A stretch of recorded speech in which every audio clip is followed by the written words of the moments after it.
1988. I'd been camping for 3 days in the eastern Sierra Nevada mountains. I was in my sleeping bag and listening to my shortwave radio at a loud volume. It was almost 9 p.m., and there'd just been an announcement from the Lone Ranger on the radio station KNX only a few minutes before a party of three went by on a trail, and I exchanged a few words with them about the local fishing. It was only moments later when a scream rang out that could turn your hair white. It was no further than 100 feet away from me, but out of my line of sight due a nearby ranger snow survey cabin. I'd never to this day heard anything even remotely like that sound. Not even in the recorded sounds of the Peter Gutley was kind enough to send me. It was a big, deep sound.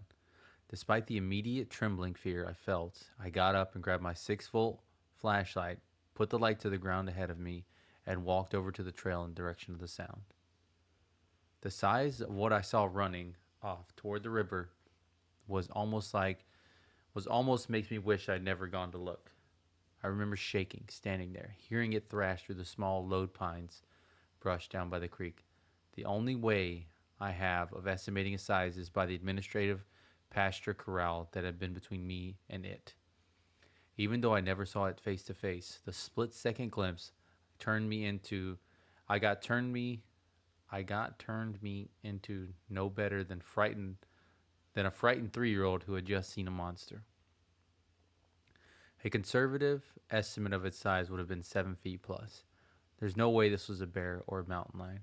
I spent hundreds of nights in these mountains, and I know what I saw and heard, and I've been looking for it ever since I realized it was out there.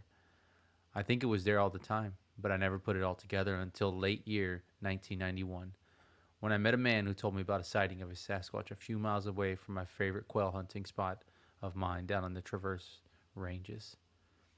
What got me to investigate was something had me feeling uneasy, enough to pack up and leave early from a great hunting trip.